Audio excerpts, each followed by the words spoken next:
Hello, this is Eric Check. I'm owner of the Ananda Apothecary, and we've just sent out a newsletter encompassing divine intuitive blending of essential oils. And we wanted to share a little bit more with you about how that's done and ourselves. Yeah. I'm going to try that again.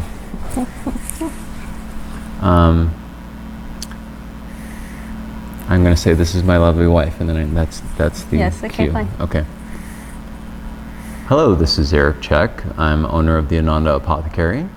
We've just sent out a newsletter regarding intuitive blending, which may or may not be new for some of you, but it's of great interest to us, and I know many of our customers either blend this. Hold on. You are doing beautifully. I'm looking at that instead of the camera. So You're not going to know.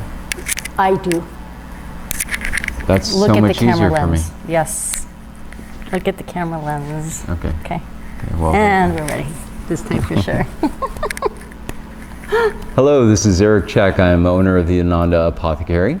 We've just sent out a newsletter with much information about intuitive blending, including a way to get a free blend that's been done, blended intuitively by my lovely wife. I am Ma'atma Sanandama, and we'd like to welcome you to our home and share a little bit about how I was inspired to create this latest blend that you're seeing, Brilliant Transformation, and basically, I guess, kind of connect more with you as you've been so beautifully wonderful for us, and we really appreciate your business and being in our family at the Ananda Apothecary. So we'd like to start, as Sanandama had said, that about how this blend came about. So the blend that you'll see in the blog that we're discussing is called Brilliant Transformation. It's a phenomenal blend with only 4 oils in it, but it's got a flower, a root, a resin, and a wood, and they combine just magically together. They were, the ratios, the balance of those oils were intuited by my wife. I usually do math and scientific studies and calculations of drops and things. And there's the whole other side of aroma medicine, which is a little more esoteric. And let's start by, one, what was the inspiration for creation of this blend? And how did we get from there to creating it for our customers as we have now? Well, originally I was creating this for my mother, who was at the time challenged with breast cancer, stage 4, and we were with her for several months on that journey with her, also treating her with essential oils. And out of the blue, despite all the progress that we had been seeing, she started to develop some tumors that were just coming outside of her body. And so for me, I had the impetus to really try to create an essential oil blend that would be able to, at least in what I was intending to do, was to just shatter the tumors themselves. And I feel that knowing that everything is energy and tumors are very dense masses or blocked energy centers, I felt that I could bring some oils together that could have the potential to dissolve them if they were of high frequency. And so that's how that happened. And so you've reblended this not specifically because the blend originally was for one person. Right. And so we wanted to offer it to benefit all of our potential customers. Right. I didn't feel that it was fair to offer such a, it was quite intense, and I didn't feel it was fair to offer the general population to such an acute blend in a sense. And so I worked to redesign it so that it could be more applicable and useful for any person who happened to try it, because there's only a limited amount that are going to be going out. And so that was the intention behind the reblending of this particular blend. And then I did my protocols the way I generally do that. And we ended up with this really amazing blend that smells much more lighter to the nose, but you can go through all the levels, I suppose, of smelling. It hits all those notes, and so it's really lovely and well balanced. And yeah, we're very happy about it. Two things. So one, the name, Brilliant Transformation. So how might our customers perceive that, apply that, generally? Well, go ahead with that. Originally, because I had intended it for my mother, of course, I wanted her to have this radical transformation in her health. I really wanted her to have this rapid shift of her circumstance, and I just wanted to eliminate the tumors. And I want to also say that just because it worked for her in this fashion, we don't want anybody to think that this is exactly what it's going to do for you. And we definitely don't want anybody to think that this is something to treat all persons' cancerous tumors. And with that said, I basically, when I work with the oils, I tune into the plant essences themselves.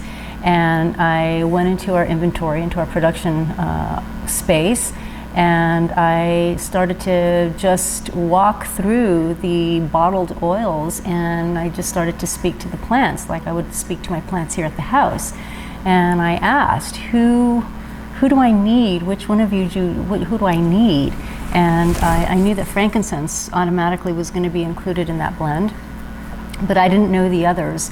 And another thing that I also wanted was to kind of quell her emotional state, because when you're facing this sort of dis-ease, there's a lot of things that go on in your mental, in your mind. There's emotions that come up, and so I wanted to calm her down, because this was a shock for us, and I also wanted to lift her spirits in a sense. I really wanted to elevate her spirits. And so I asked around. Frankincense I knew was going to be there for sure, and Roman chamomile came through. It just was, the names just kind of came to my mind, really. And cedar was in there, and I just kept thinking, who else? And I'm walking through our warehouse, and Angelica came through in the most beautiful way, and it's almost like we have this telepathic connection, or the way I can kind of receive communication with the plants. And she stepped forth and said, I will do it. I will do it. I will lift that spirit, and I will, I have the ability to do what you're asking. And so I didn't know any of the actual frequencies or the vibrational resonance of any of the oils. We don't have that capability yet in our chemistry lab, and I'm really, really hoping that we can get that soon. And I really just tuned into what I was being told, and I even asked for what do I need? How much do I need of what? And that's basically what I've been doing for a while, for ourselves, for myself, with my skincare stuff, with massage blends for family members, and most importantly, after she was diagnosed, I started to really work in that fashion to see what was really going to be custom for her and her situation. So that's how it happened. So the words "brilliant transformation," it seems like right. it sums up for the public now. And the blend was, let me say that the blend was re-blended. I was there during the process, and I believe it's for a transformation of upliftment, whatever that looks like for any single individual. But please describe that. Well, it came through because I had not thought of Angelica on my own. Usually I have cultivated such a relationship with the oils. I basically kind of know who does what, if they're a low, middle, or high note aromatically. And so a lot of these things come to me from what I'm wanting to work with and how I look at it. But when Angelica stepped up, I really have not used her much in any blends. In fact, I think this is the first time that I've actually put her in a blend, and I just thought, wow, this is brilliant, because Angelica in the esoteric practices is used to communicate and open up those aspects to the higher or angelic realms. And so when I just kind of sighed in my mind, this high, like dimensional aspect of Angelica, that I just thought it was absolutely brilliant. And of course I was making it for my mom to hurry up and transform her situation, and that's how the name came through.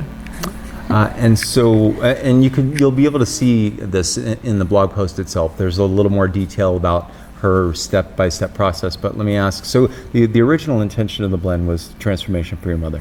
And then I was here when we decided that we would reformulate the blend, same oils, but in different ratios, where the Angelica wasn't so strong in the face, but it was really beautifully balanced. And could you describe that process then? So it seems, so you set an intention. So the intention was a little bit different when we reformulated it, or when you reformulated it. So when I started to work with this blend, I did one part of the same that I always do, and then I did something quite different, because this time I was working in my home. I actually had the supplies brought to our house, and I decided to first really go through this whole ceremony of sorts. So I got the Palo Santo, and I, energetically cleared the oils that were here, the bottles, the pipettes. I lit a candle. I put some crystals together, and then I got the oils, and I began my process. So I talked to the oils, and I had a really wonderful chat in which I told them what I was intending to do to reformulate it, and I thanked them for the work that they did prior with what we had done before synergistically together.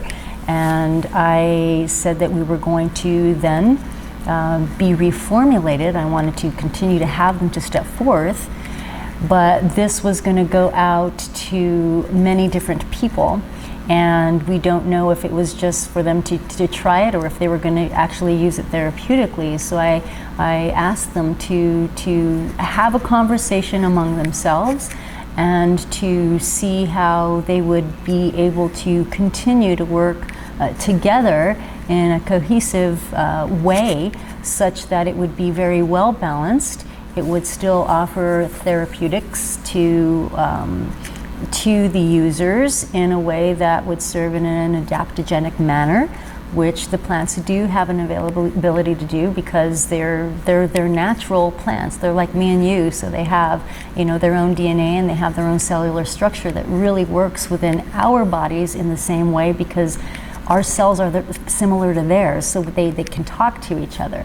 And I asked them to just that's what I was going to do. And then I pulled some of my crystals together. I pulled celestite, I pulled rose quartz crystal, amethyst, and I believe I had a clear quartz crystal also that was just on the counter. And I put them all together, and I said, and I'm bringing in some of your rock family friends, and so why don't you all work together? And I left them there for a while. And then when I came back, I think to have a little talk. I don't know what I did, if I cleaned the house or if I went in to meditate for a while, but I came back and I thanked them again. I asked if they were ready, and then I decided to tune into them and to see, okay, who's doing what now? How are we going to reformulate you? So I looked at the old formula to see what I had before. And I literally had to start from scratch, because the recipe that I got back from the Ananda Apothecary had already been made in a bulk size. And I wasn't going to be able to do it in the drops when I usually do my samples. So we really had to work on that after I intuited. Do some serious math. Right, some serious math after I got from them by really, what I do is I hold each oil to my heart, and first of all, I just try to clear myself from any distractions, and I open up to just being as clear and translucent as I possibly can, so I can just let the light or the communication to come through. And what I did with each bottle is I took it and I started to count by numbers. How many drops do I need of you? And usually what I do is I put it into my heart, and the heart is a humongous, it is your number one transceiver in the body. So you not only receive messages, but you can also transmit the energy. So everything in the field is always working, whether you feel it around you or not. I can tune into the subtle energies. So I put the oils to my heart and I began to count how many drops based on the ratios that were from the last one. I knew some were going to have more or less. So I picked a number and I began counting. And the way I did it was the oil is here on my heart. And as I counted, for me, what my sign is in this particular recipe, I did it this way, my heart would flutter. So if I said, as I was going 1, 2, 3, 4 for the drops, it would flutter. And that's how I got the number of drops to make the initial ratios of what was going to go into the blend. That's how I do it. And I have to say, we were both floored by what came out of that. That was, the first words out of my mouth was, that is one of the, if not the best blend I've ever smelled. It was. Now you said it was the best blend. I said it was the best blend. I'm going to say I've smelled a lot of blends, and I've over the years, but I did say it was the best blend I had ever smelled. It's got some really major players in esoteric aromatherapy in it, and they harmonize just so perfectly right out of the gate. There was no, it needs a little more of this or needs a little more less of that. It was just the way she tuned into them, and the information that the oils gave back was exactly right, in my opinion. And I believe you felt the same. I don't ever question. So when I make a blend and I smell it, sometimes depending what I'm making, if it doesn't smell right to me, or if I don't prefer it aromatically, I don't question that. So I was smelling it, I knew it was different, and it felt much more smoother and balanced in comparison to the original Brilliant Transformation. And so I did notice that difference, and it felt more like it was just gonna just give somebody a big hug. That's what it felt like to me. But then I did have a dear sister, our neighbor actually, came over the next day to keep me company and help bottle them, and I gave her both to try, and she smelled both of them, and what she felt was, and she's a Reiki therapist. She said that with this new formulation, the first one was more, she said she felt it more in her body, and with this one she said that she kind of felt it more here, that just kind of went up. And so to me it kind of made sense, where I was really working on the symptomatic, on a dense mass for my mother for the body, and so she said that she actually felt it go into the body, and the former one, and the new one that we had just reblended, she said that she felt it more, just like an overall upliftment. She felt it more coming up, like,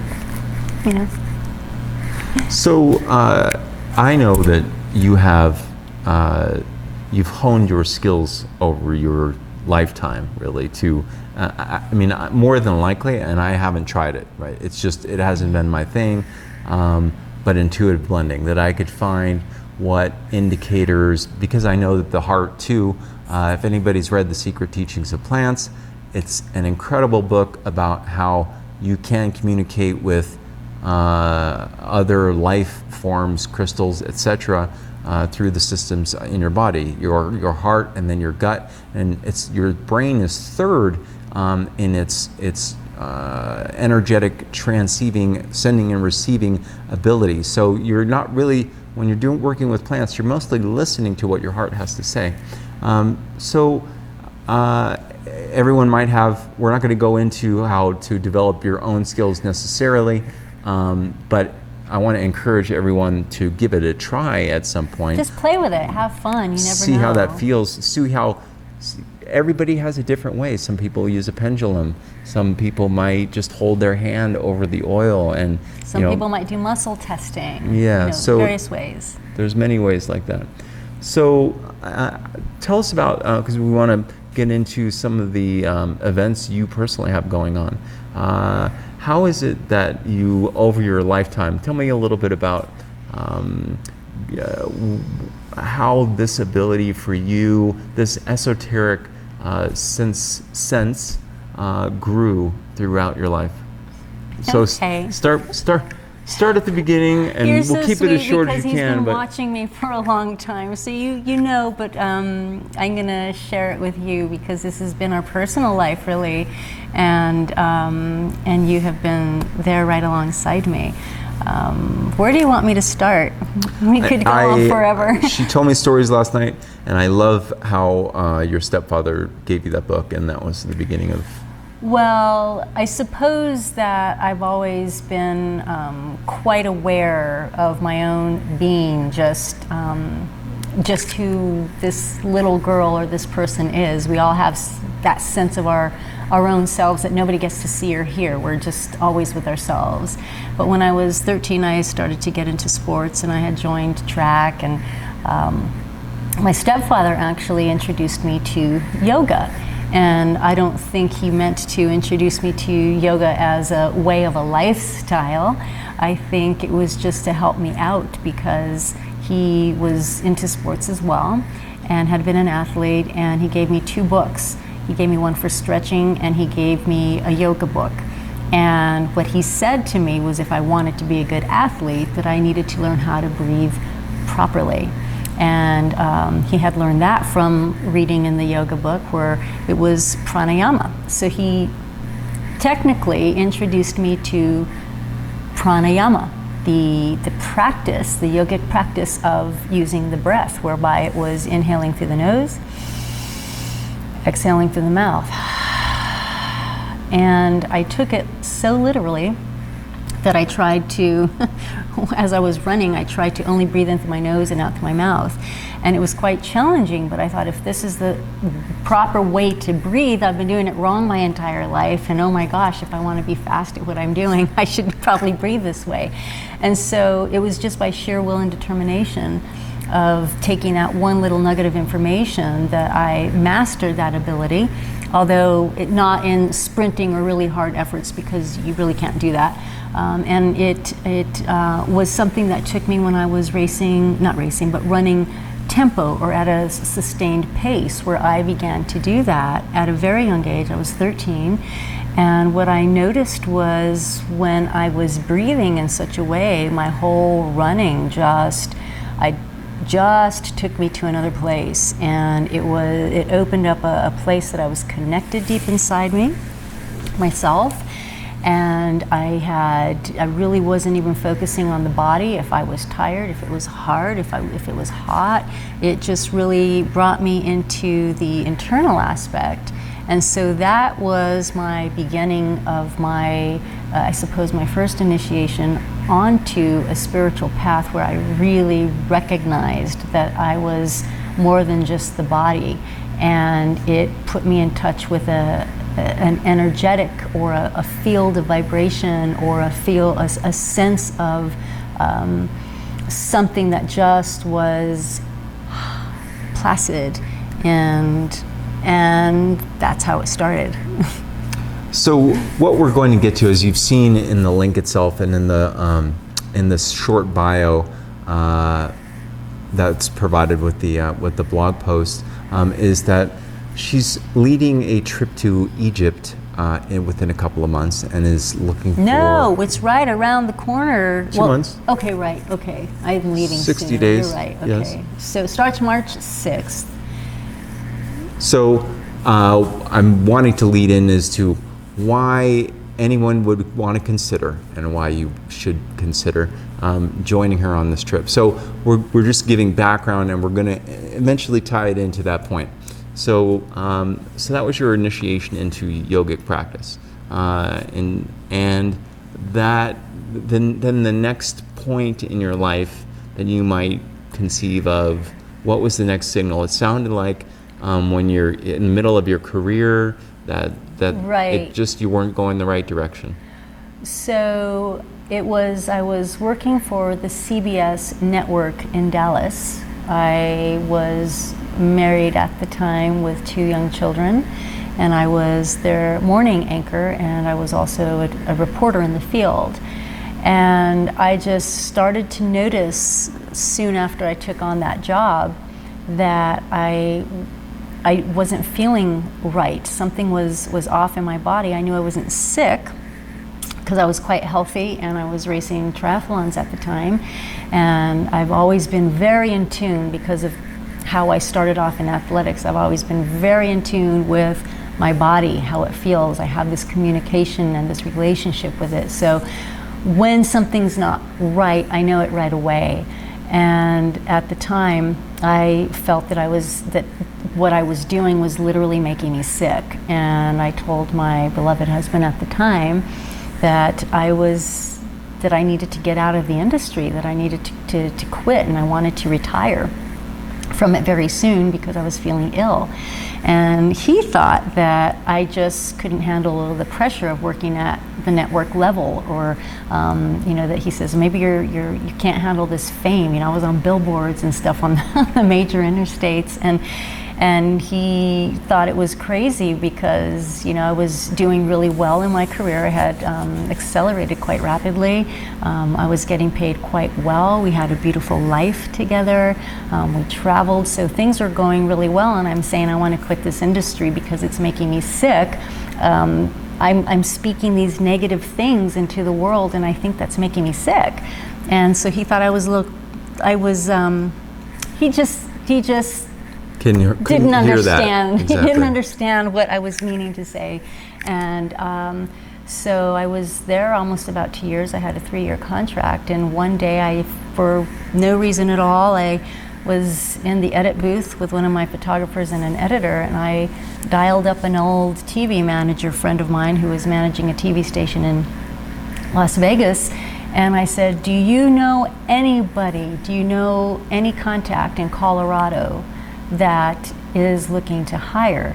Because what had been happening was, as I was feeling this inside my being, I had been getting these strong guidances to go to the mountains, like I needed to come back to nature. And it was very, very strong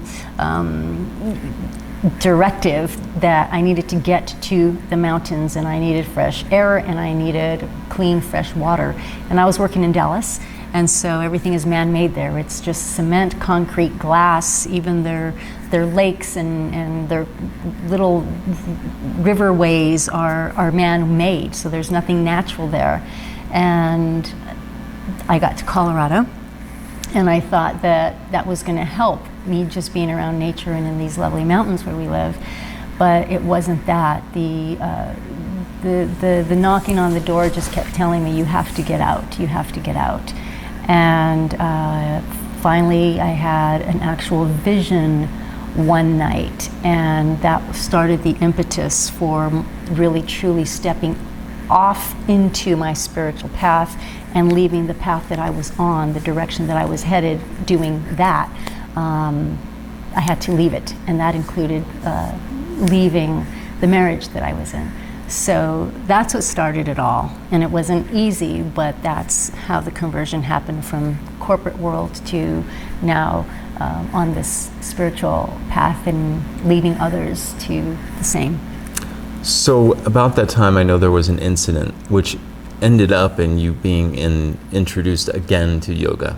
Would you like to explain that? Well, yes. So I was in a car accident. Somebody hit me from behind, and it was at a slow-moving rate. It wasn't, crash. It was just enough at a stop at an intersection.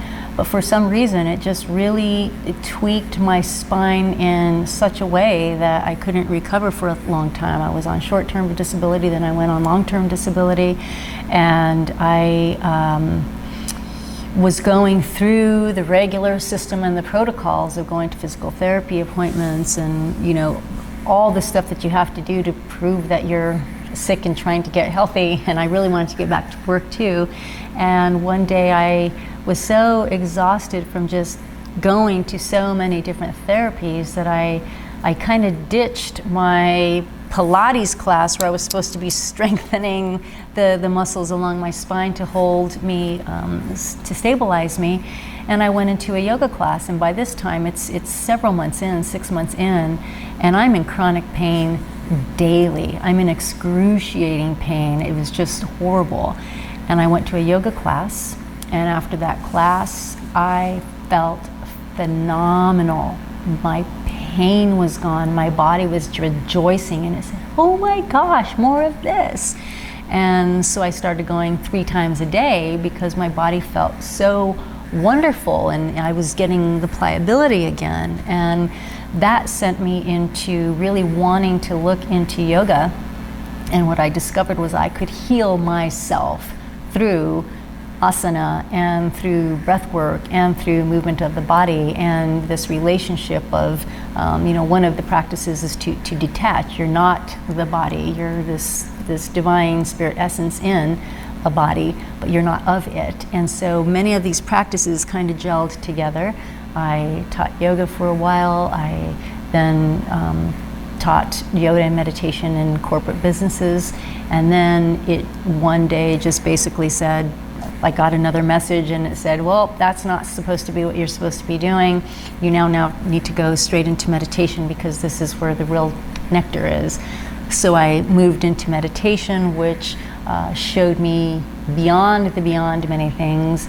I was able to really clear and clean my vessel from just the mind chatter that's going on all the time, and really touch base with the divinity or that light or that essence or the expansiveness that we all have inside our beings and our bodies when we just give ourselves a break from the day-to-day, and we can discover that. So meditation was a big deal.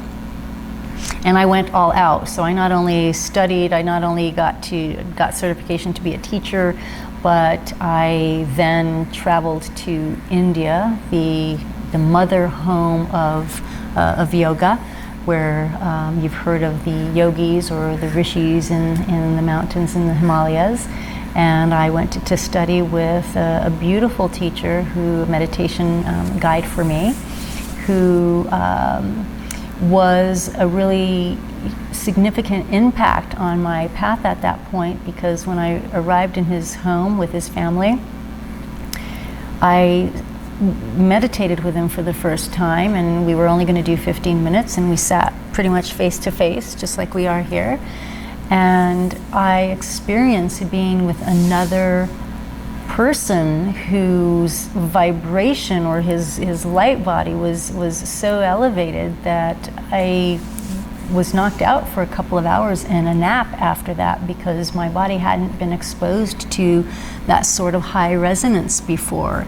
And what I learned from that was, oh wow, this really is true. This whole practice of the breath work and expanding and really touching base with the consciousness that you are is quite expansive and real. And so that was my first connection and experience, being in another human being's presence, where his energetic body and what he was transmitting and radiating was much larger than mine, or resonating at a faster frequency that my body couldn't handle it. And so lots of things happened between that time and to the point to where I got, which really things have really congealed really in the last, rapidly, maybe the last 2 years, year and a half. Because of my awareness and ability to detect frequencies, and like how I'm practicing with the essential oils, I stumbled upon a share on a link on Facebook one day of this free webinar, and I thought, oh yeah, it sounds interesting. And then I went about my day and I totally forgot about it. And as the universe or the divine intervention would have it, I went to something and it was canceled, and I came home and I found myself on the computer and it said, oh, this webinar starts in 5 minutes. Nothing else to do. And I thought, oh, I'm perfect timing, I'm gonna watch this webinar. And I discovered that one of the facilitators was an ascended master, and I could feel that vibration, that essence, that transmission that was coming through just on the webinar. And there were no faces, it was just audios. They were showing pictures and just audios, and the sound of his voice really, because sound also is energy and vibration and frequency, and was something that I just knew instantaneously.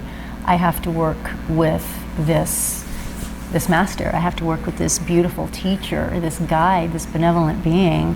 And that beginning was the beginning of an end to everything that I absolutely knew, and really introduced me. And you've been witness to all of that as I was going along through different courses. And then traveling with him a few times in different places of the world to not only continue to elevate my own awareness and consciousness and come into the purest of light vessels that we all are and that we have within us when you do the works. So that was the fast track, and I recently went to Egypt with him and 49 other people. There was 50 of us total, and we went through certain initiations in many of the temples, and we did planetary works there because we work in bringing our energy fields together in coherence. And you were there. Yes. With us, so maybe you want to talk about that as well and what you experienced, because we were there to do the same thing, but we had very radically different experiences. As everyone did, yes, right? Yes. And if you wouldn't mind, actually, why Egypt? There's something particular about Egypt and the energetics in this time right. of humanity that the work can and should be done, or some should be done there. And elaborate on that, please. Egypt is quite special, and it was not only an ancient culture that in where the pharaohs and the kings and how they operated was truly in divine connection, and they really, really practiced connecting with that on a daily basis. And you may have seen some photos or depictions, but they really connected with the sun, with the source, with the sustaining pure light energy. And what they left for us in the temples with the hieroglyphs, and they're all codices, they're like encoded, and the energy in which they were placed still has that embedded inside those walls, and the structures that they built and in the way they built them, and then the Great Pyramid itself, its perfection, its geometry was truly built to be an ascension chariot back up into that back to your true divine essence, back to God, back to the Creator, back to the Almighty, whatever you would like to call it, whatever that reference is, because I think it's fair to say, depending on, it doesn't matter what you believe in or what religion you are in, but there the consistent knowingness is that there's really only one. There's only one God, and it's all connected. We are all interwoven into that magnificent creation itself, and so these aspects are still very much alive in the land and in the walls, and they lived in a very beautiful, opulent time. They lived in a golden age of which we are now entering. We're leaving that Piscean age into the Aquarian age, or if you're familiar with the term of the Kali Yuga age, or the dark age, time of darkness, let's say, into now this availability where again it's coming back into this beautiful, prolific, abundant, and really harmonious, united aspect of consciousness and here on the planet. And so we went there in August to be part of that group, to really harness in the energies that are now streaming from the earth from the sun to the earth. And the earth herself is also going through a transition, and she's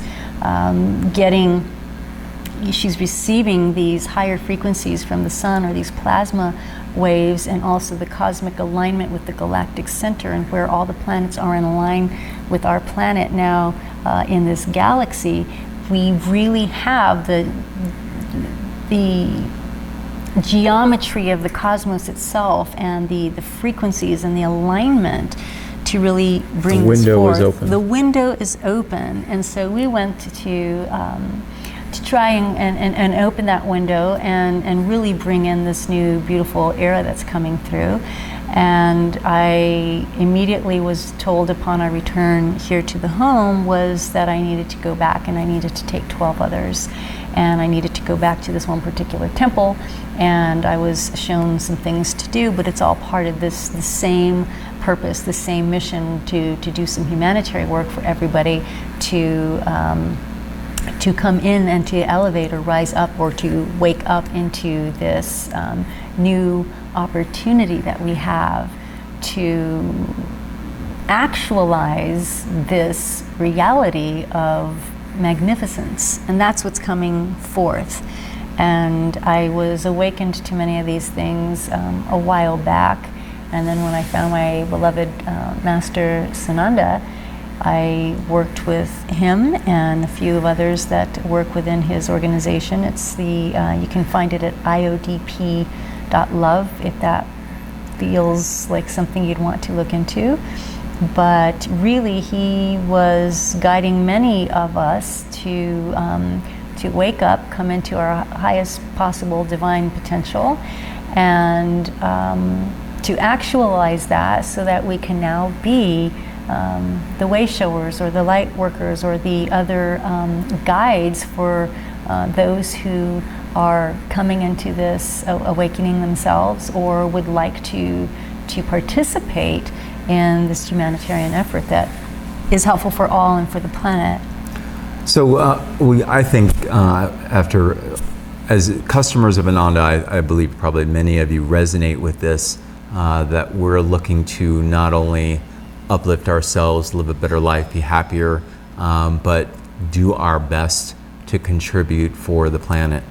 And that was the intent and result of the first trip to Egypt, and really the intent of this second one. It sounds like it's going to be a real honing of skills and nurturing of each individual's ability and spirit, and broader spectrum esoteric aspects. Well, it depends on where you are right now, really, because some of you who are watching this may not have any spiritual path that you're on at all, at least consciously, and it really depends on where your own body, your own energy body is resonating, and where you are. And what happens is you never get anything that you can't handle, and you never get anything that you are not ready for. And so, we had two distinctly different experiences, and I had been working really diligently for probably a year and a half because I wanted to actualize these works and the knowledge that I was getting. And you've been busy working at Ananda, so not that there's a header behind, No. But I really had the time You had been preparing here yourself. at the house to really prepare myself, my vessel with my diet, with what I was doing in the day, and so I was more open to receive many of those mysteries, those gifts that are there. And so if this sounds like something that you would like to do, that you are ready to wipe the veil away, to open your eyes, to open a new door, to be open to the possibility, to connect deeper within, to step off into something that is unknown, but because it is the mystery, you are ready to do that, then I invite you to join us, because the mission is twofold. One, we're going to do a purposeful mission for the earth and all inhabitants, and you can find that on the website with the link that was provided in the newsletter at maatma.org, maatma.org. Or you can, and also the trip would be to not just do it for yourself, because you will get many things that you have no idea, because you have only been on your path or in your life experience, and only you know what you need, or maybe you don't, but the divine intelligence definitely knows. And so you will get what you need right now to help you in the most easeful and graceful way to make this new transition as a human being on this planet, to make it a little bit more easier for you, because we're just seeing a lot of conflict and destruction on the planet right now. We're seeing a lot of shakeups. We're seeing weird, strange illnesses happen, accidents happen. We're seeing that. We're watching our political systems have a huge topsy-turvy of an event happen, and so this stuff is happening, and that would be my suggestion to you, that if you would like to experience something that would totally be the most unexpected thing that you could possibly imagine, I invite you to come and help me, or us as a group collective, to go and do a planetary mission, but then also to get something for yourself. And we are in natural medicine, and so I would assume that you really understand that there is the power of plants, and there is medicinal value, and they have their own little magic or offerings, and how and why we take so much care in extracting these plants with the most careful processes to hold that essence of that plant, because we recognize its gift and its benefit as a living being. People talk to plants, and so they are alive, and everything is energetically connected, and it's very much alive. And so I don't know where I'm going with this. I'm losing my train of thought here. If I might. Yeah. There is the magic of the plants, and let me say, I have an environmental science degree. I've taken 5 quarters of calculus and whatever, and up until the time that I moved to Boulder, I was truly a rationalist. That's someone who, if you can't measure it, it doesn't exist, and that's kind of science up until a point. Now, but you're a rock climber. But physicists now are realizing that there's things that there has to be a spirit aspect to science. What's going on. Regardless, so in Egypt, absolutely, I experienced magic happen.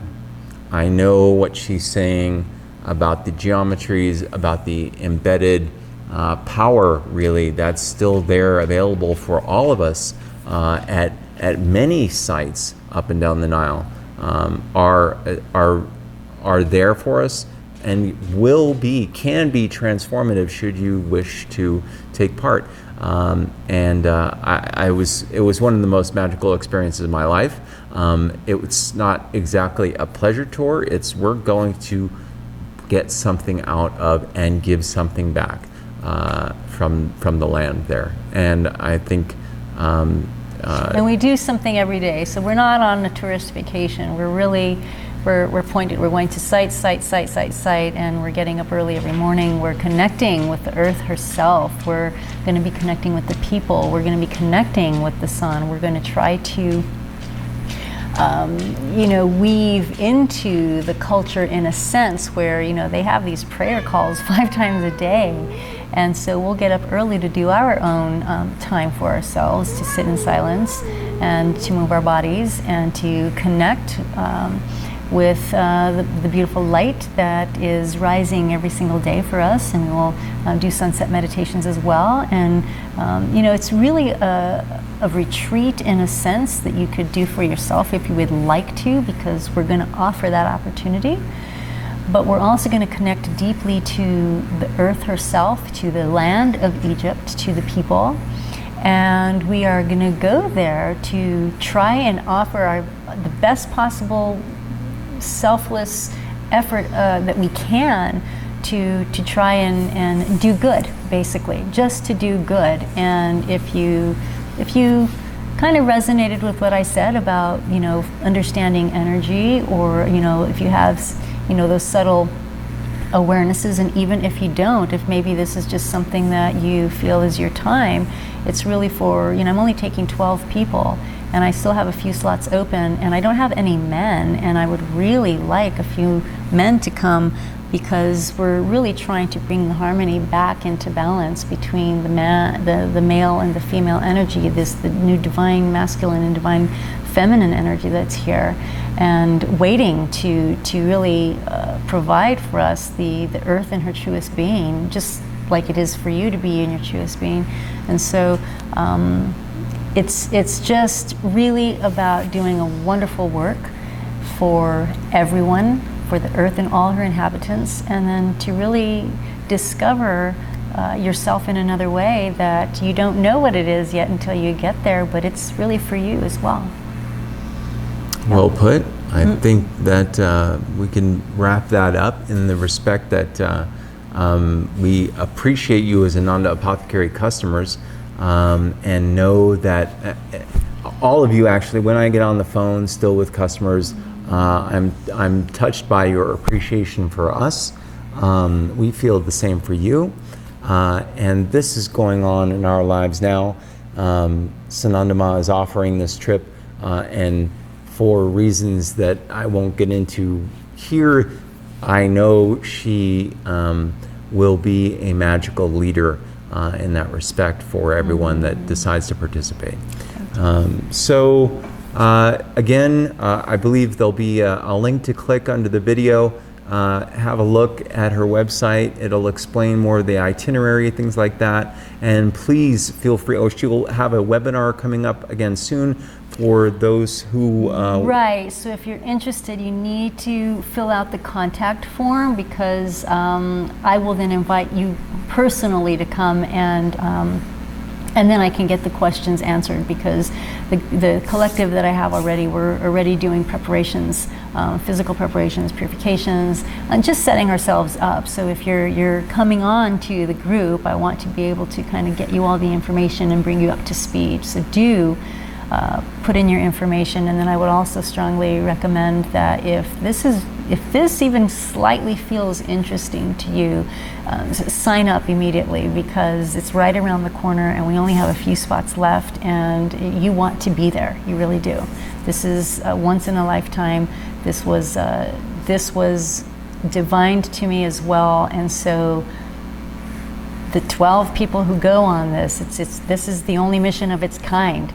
Maybe I'll have another mission to Egypt again if that's what I'm guided to do, but this particular mission is the only one. So if this is at all sounding somewhat like you know, the doorbell's ringing, you better answer that call. You got to answer the door. If you hear that, you will not be sorry you went. No. Absolutely. Well, thank you very much for sharing all that. Thank you for interviewing me. Right, absolutely. Thank you everyone for listening, and we'll talk to you next time. Blessings to you. Have a marvelous year. If we don't see you in person in our lives, we just really love you and we appreciate you. Thank you so much. Absolutely. Thank you. Okay.